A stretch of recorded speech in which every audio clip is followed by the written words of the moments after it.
Hello, I'm Greg Jarrett. You're in the Strategy Room. A Republican member of the Electoral College, Christopher Suprun of Texas, is vowing to cast his vote against Donald Trump during the Electoral College meeting that's coming up December 19th because Trump, quote, shows daily he is not qualified for office.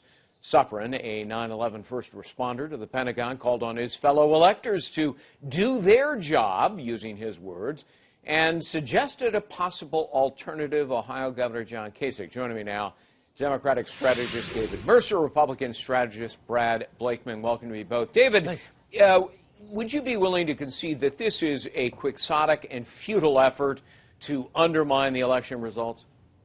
Well, I would characterize it as one that has little result in history of changing the election, or the election results, I should say. Right. I wouldn't, you know, they have a right to do it, just as much as everybody had a right to vote. Electors have a right, as they're called, faithless electors. I think there have been 157 since 1796, and they have a right to, to register their vote as electors. And so it's not done until the electors vote, and little chance of overturning any election results. But that said, they do have the right to do so. Brad, as to the recount that's going on currently in Wisconsin, imminently in Michigan, and then there's Pennsylvania. And Pennsylvania is important because, we'd have to flip all three in order for Hillary Clinton to actually win. And already Jill Stein has withdrawn her state court lawsuit. Now she's going to federal court. I mean, you're a lawyer. You don't see a federal judge doing anything but say, get out of here. That's right. Elections are run by state officials and using state law. And the state court already told her you have no remedy here. As a matter of fact, you were deficient in not filing timely and following all the rules and regulations necessary to seek the relief that you were asking for.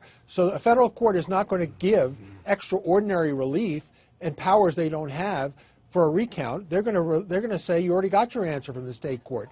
So there is no hope in Pennsylvania, and as you correctly point out, if there's no hope in Pennsylvania, then the other two recounts are for naught. I'm wondering... But they're not for naught, though, if I might say. Really? They're not for naught. Everybody can go to bed when the president is sworn in, knowing that the election votes were all validated. I'm sleeping Everybody fine. knows that they are.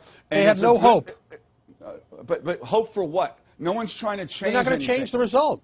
Well, no one, but you keep implying that that's what they're trying to do, when in actuality, and it's been on the record said, that the likes of Hillary or anybody else, and I would think that Donald Trump would want to know that the vote is verified. Well, which invites another question, Brad. Hillary Clinton officially joined the Jill Stein effort on recounts, and now we've learned a coalition of electors reportedly has been in touch with Clinton allies as it's trying to persuade Republican electors to ditch Trump. Hillary Clinton suddenly and magically seemed to have a get-out-of-jail-free card when Donald Trump said after the election he wasn't going to prosecute her. Is she squandering that card? Yeah, I'll tell you what, she's squandering. Absolute nonsense. She's squandering all goodwill that she ever had. What she's get-out-of-jail card does she need? She's also getting away from the commitment she made in her concession speech, and that is to unite the American people. This is a ploy by her to delegitimize Donald Trump, and it's also a ploy to raise money. And is she only... it's disgraceful. I mean, David, is she only tarnishing her own standing and legacy by doing this? I don't think so, with 2.6 million votes more than Donald Trump got nationally in this election. Yeah, but that's not how you win the presidency. You know that, David. Well, you asked me a question. No one said, but that is a fact, Greg, that she did win 2.6 million more votes than he did. That is not to say that she's using it to leverage in order to change election results. I'm not saying that. No one is saying that. So let her be the president of California. We are looking to verify all of the votes, and a recount is sometimes necessary to do so. Period. The end. Only if there's evidence of political hay out of it. Election fraud that would be so widespread and material that it would actually change the outcome. And Brad, the leads here are so substantial by Donald Trump that it just doesn't seem anything more than futile, does it? It is absolutely futile. As a matter So of fact, if it's futile, let it go on. No, let it it's go frivolous. on. It's Because frivolous. it's a waste of millions of dollars of taxpayer money.